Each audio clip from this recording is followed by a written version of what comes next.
Hello everyone, this is Fabio Carvalho and you're watching our Adisra SmartView course. Today's topic is recipes. Think about two different cake recipes.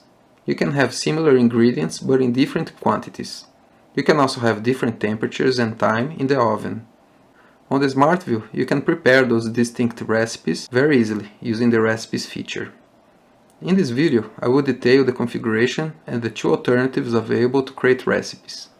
In the first one, we only need to configure the recipes document. Let's create a new document. We're going to right-click on the recipes and add a new one. The first field is the recipe path. You can either select a path or add a tag to that field. If you want different recipes to be saved or loaded using the same document, for example the cake recipe, you will need a tag on that field. If you just want to store some configuration values in disk, you can use a relative path by selecting it on the button.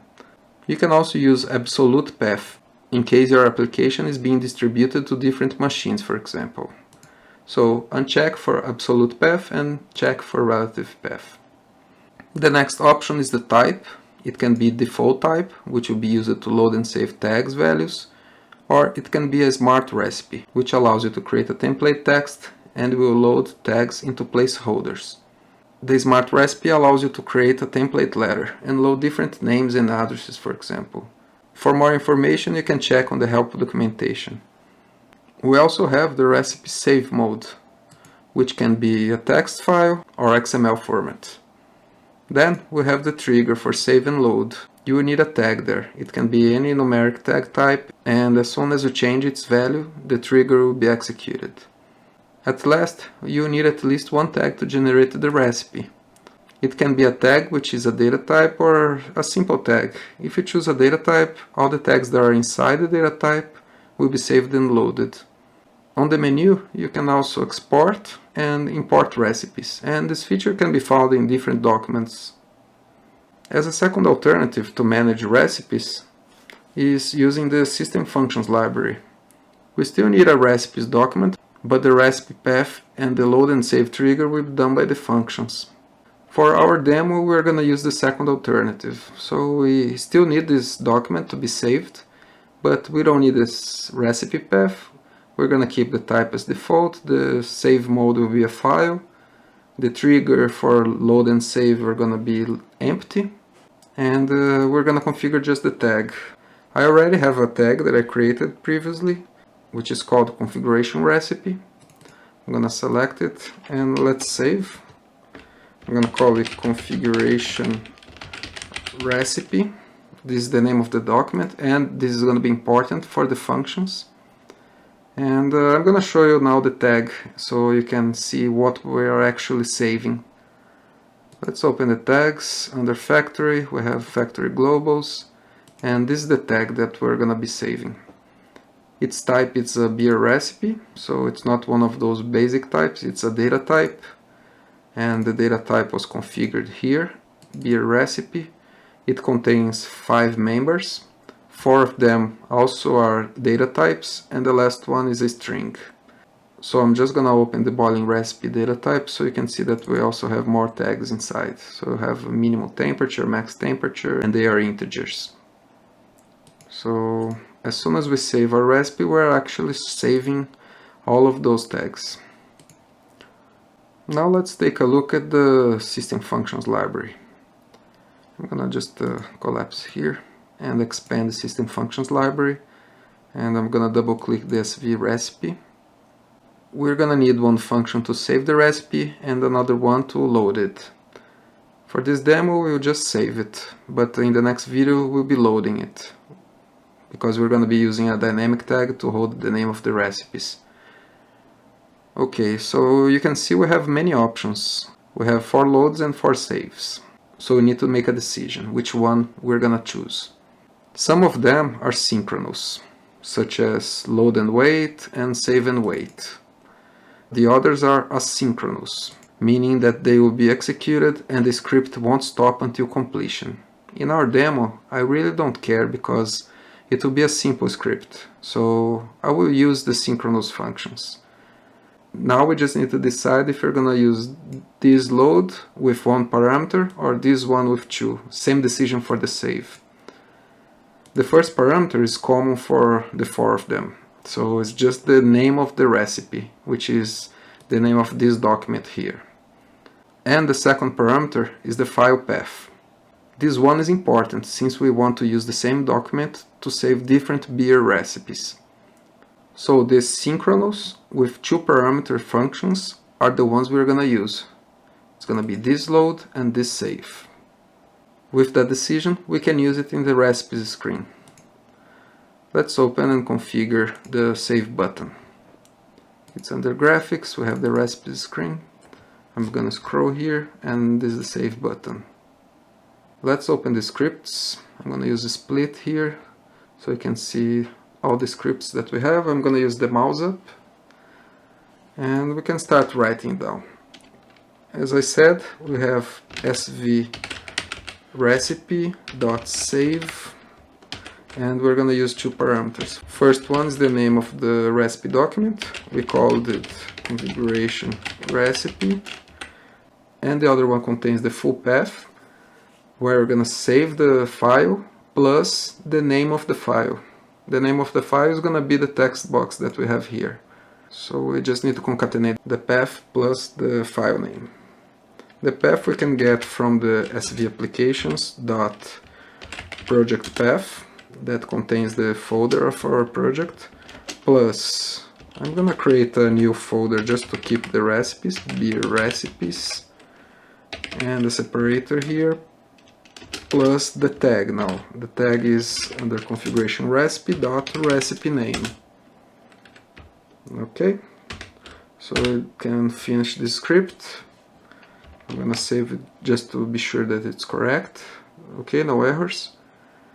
And since we're creating a new folder, I'm just gonna put in the on while of the screen that if the folder doesn't exist, I'm gonna create it. So I'm gonna select the screen. Let's go to on while and let's start the script here. I'm just gonna put some comments. Check if beer recipe folder exists. If not, create it. And we have some C# functions that can help us. I'm just gonna put on a string the folder path, beer recipe folder. I'm gonna create a variable that receives svapplications.project path plus beer recipes. And now we can check if not directory dot exists, if the directory doesn't exist, and we can copy this variable here and pass as parameter. If it doesn't exist, we need to use directory dot create directory, passing the same variable, and this will make sure that the folder is gonna be there. We can also print the name of all the recipes that are inside the folder. It's gonna be good for debugging.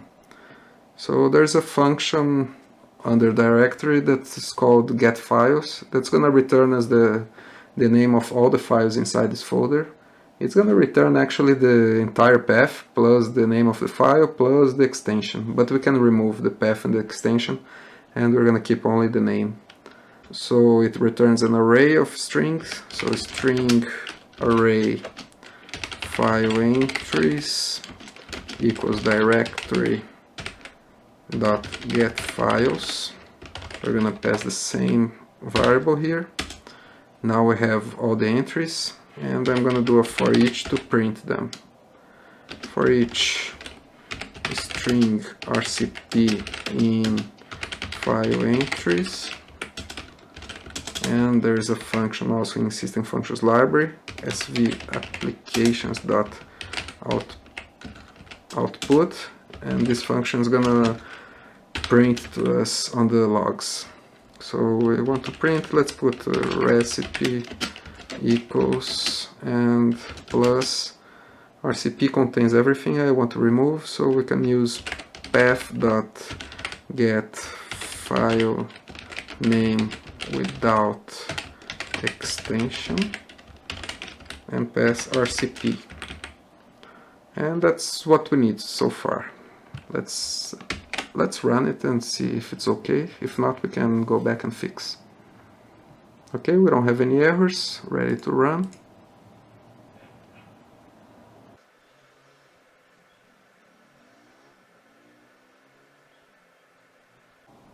Okay, it's running. So let's go to the recipes. We're gonna create a new recipe just for testing. I'm gonna call it Pilsen, capital P. We want some Pilsen malt. I'm gonna put 50 here, a Vienna as well, 25.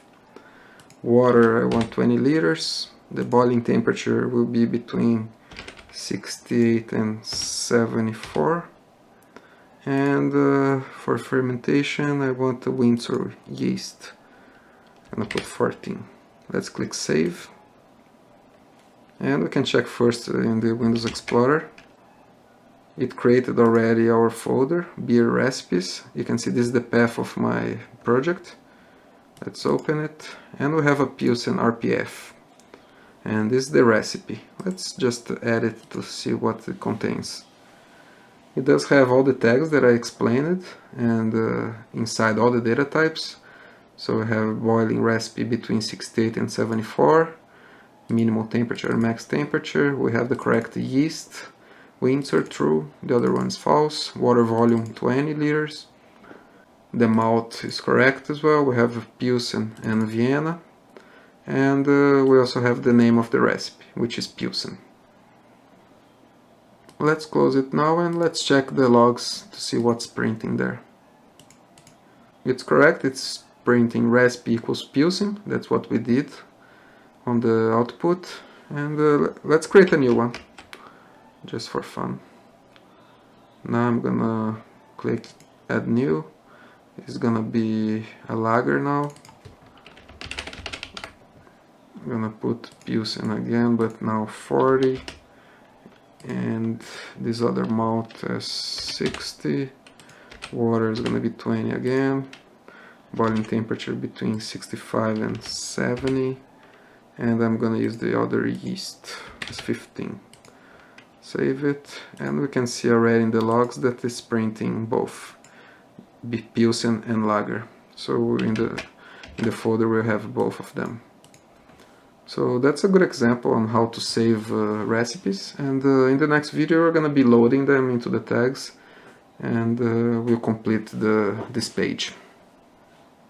I hope the recipes concept is more clear to you after this demo. Remember, the best way to learn is actually to get your hands dirty and implement. So give it a shot and see you next time. Okay, bye bye.